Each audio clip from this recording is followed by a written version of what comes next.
Bisa dilihat dari cuplikan video yang di awal. Di sini memang jalan untuk ke makam Dewi Sekar Dadu itu lumayan ekstrim untuk kebanyakan orang. Karena jalan ini merupakan jalan tambak, di mana dari kanan dan dari kiri itu tambak semua, guys. Dan untuk kalau jalannya sendiri, untuk ukuran jalannya sendiri itu bagaikan sebuah mobil.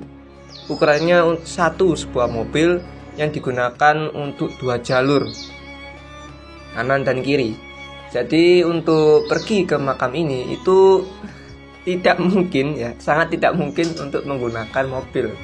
Kalau ingin sampai ke tempat makamnya langsung, ini harus menggunakan motor.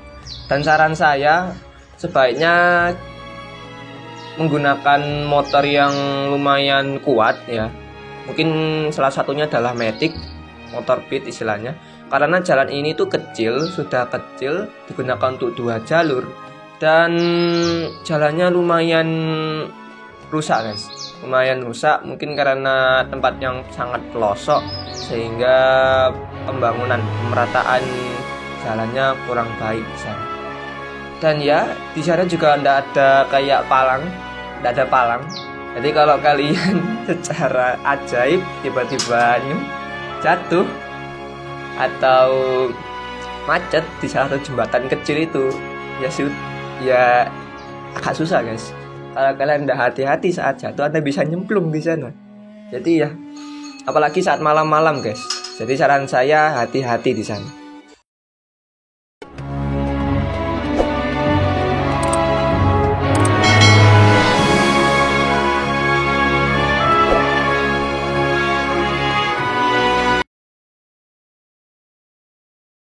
Dadu, guys. Jadi makam Dewi Sekar Dadu itu terletak di dusun Ketingan. Tapi kalau untuk namanya dusun sendiri, namanya yang dikasih oleh masyarakat setempat di sana itu namanya Peketingan, guys. Namanya Peketingan. Kalau di Google itu Kepetingan. Sawuhan, Kecamatan Buduran, Kabupaten Sidoarjo, Jawa Timur. Omong-omong soal makam Dewi Sekar Dadu, kali ini saya akan mengungkapkan sebuah kisah tentang kehidupan beliau. Nah, ini saya mengambil, ya, ini skrip naskah saya ambil dari berbagai sumber dari internet, dan saya rangkai kata-kata tersebut sehingga terlihat lebih menarik lah dan puitis untuk didengar. Dan ya, dari berbagai sumber itu menggunakan bahasa Jawa Inggil. Jadi saya konversikan menjadi bahasa Indonesia sehingga kalian semua bisa mudah memahaminya. Dewi Sekar Dadu berasal dari Blambangan, Banyuwangi. Ia adalah putri dari Raja Menak Sembuyu, penguasa kerajaan Blambangan. Suatu ketika sang putri jatuh sakit, menderita sebuah penyakit misterius, hingga para tabib kerajaan pun tak bisa menyembuhkan kondisinya. Tanpa ada pilihan lain, Raja Menak Sembuyu, Raja Blambangan, mengadakan sayembara ke seluruh kerajaan. Barang siapa yang dapat memulihkan kondisi putriku, Dewi Sekar Dadu, maka imbalan besar baginya. Jika perempuan, akan diangkat sebagai saudarinya, dan jika ia adalah laki-laki, maka akan kupersuntingkan dia dengan putriku ini. Kabar ini sampai di telinga penasehat kerajaan. Ia langsung mengutus para prajurit kerajaan untuk pergi ke Gresik, menemui dan mengungkapkan maksud dan tujuannya kepada Syekh Maulana Ishaq. Hari demi hari telah berlalu. Para prajurit tersebut telah datang di padepokan Syekh Maulana Ishaq sebagai utusan sang raja Blambangan, menyerukan beliau untuk hadir ke kerajaan Blambangan demi menyembuhkan putri Dewi Sekar Dadu yang sedang jatuh sakit. Baiklah, sekarang kembalilah kalian ke kerajaan. Nanti saya akan ke sana, pesan Syekh kepada para prajurit. Prajurit-prajurit kerajaan pamit kepada beliau, lalu kembali mengantarkan jawaban sang Syekh. Tidak ada angin, tak ada hujan. Sebelum para prajurit sampai di kerajaan, ternyata Dewi Sekardadu telah disembuhkan oleh Syekh Maulana Ishaq terlebih dahulu. Dengan ini, secara resmi Syekh Maulana Ishaq dinikahkan dengan Dewi Sekardadu. Beberapa bulan kemudian, ia mengandung seorang bayi. Pada saat usia kandungannya yang sudah membesar, Syekh Maulana Ishaq berpesan kepada istrinya, kelak apabila anaknya telah lahir, jika yang terlahir adalah anak perempuan, namanya akan dipasrahkan kepada keluarga kerajaan.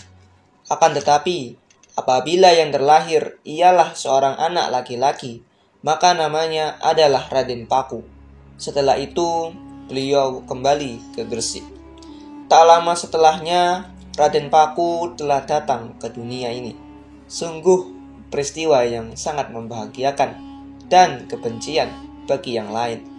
Beberapa keluarga kerajaan Blambangan yang tak sudi memiliki cucu laki-laki memutuskan untuk membunuh si cabang bayi. Sebelum rencana pembunuhan tersebut dapat terlaksanakan, ada yang memberi saran untuk dibuatkan peti untuk Raden Paku, kemudian dihanyutkanlah dia kepada samudra luas tanpa sepengetahuan ibunda tercinta. Peti tersebut membawakan Raden Paku kepada sebuah kapal setelah berbagai ombak laut yang telah dilaluinya. Pemilik kapal tidak lain ialah Nyai Ageng Pinatih, seorang saudagar terkaya di Gresik. Dia memerintahkan anak buahnya untuk membawa bayi tersebut kembali ke Gresik. Nyai Ageng Pinatih memberinya nama Joko Samudro. Joko Samudro saat remaja dipondokkan di bawah pengawasan salah satu wali songo. Beliau adalah Sunan Ampel.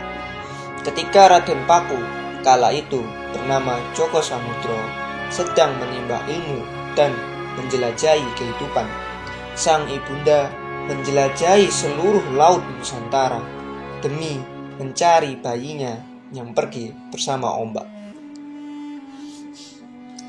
Dengan tekun, ibunda mencari darah dagingnya. Namun, pada akhirnya dia harus mengambil nafas terakhir dalam pencarian bayinya di tengah laut. Jasad Dewi Sekardadu ditemukan terdampar oleh para nelayan dari desa Balungdowo dan Beluru di pesisir pantai. Sebelum sempat mengambil jasad sang putri, terlihat ikan keting sejenis lele menggotong jasad Dewi Sekardadu melawan arus laut, meletakkannya di atas pesisir pantai. Sesuai kesepakatan kedua desa, jasad sang putri akan dikebumikan di desa Beluru. Akan tetapi, mereka sering dikunjungi oleh Dewi Sekardadu lewat mimpinya. Ia ingin dimakamkan di pesisir pantai tersebut. Akhirnya, ia dimakamkan sesuai keinginannya di pesisir hutan belantara yang sekarang diberi nama Dusun Kebatingan. Oke guys, kali ini kita telah sampai di makamnya Nyai Dewi Sekardadu, ibu dari Sunan Giri, salah satu dari wali songo di Indonesia guys ya, beserta istri dari Syekh Maulana Malik Ishaq. Dan di sini itu aslinya makam dari Nyai Dewi Sekardadu ini ada banyak ya. Kalau tidak salah ada 9. Iya benar, ada 9 makamnya. Nah, kali ini kami mengunjungi salah satu makamnya. Nah, dari 9 makam ini kami tidak tahu mana yang asli atau mana yang tidak. Tapi semuanya dianggap makam beliau karena terdapat bukti yang nyata, istilahnya ada jasad beliau yang benar-benar dimakamkan di sini, padahal itu tempat dan waktunya mungkin berbeda guys. Oke guys, itu aja tuh video kali ini ya tentang wisata religi makam Dewi Sekar Dadu. Dan di sini kita akan mengakhiri video kali ini dengan makan-makan bareng guys ya, bersama kawan-kawan. Ada Adit, Andi Wadi, ada Farel, dan ada juga Iqbal di pojok sana sedang sinematik ya guys ya. Ya, overall jalannya sangat menantang kalau kalian ingin belajar cara cepat biar mahir manual atau matic di sini. Sarankan jangan ke sini. Saya sarankan kalian belajar di sini guys ya. Kalau kartun jebur ya sudah. Saya sarankan pakai motor manual juga.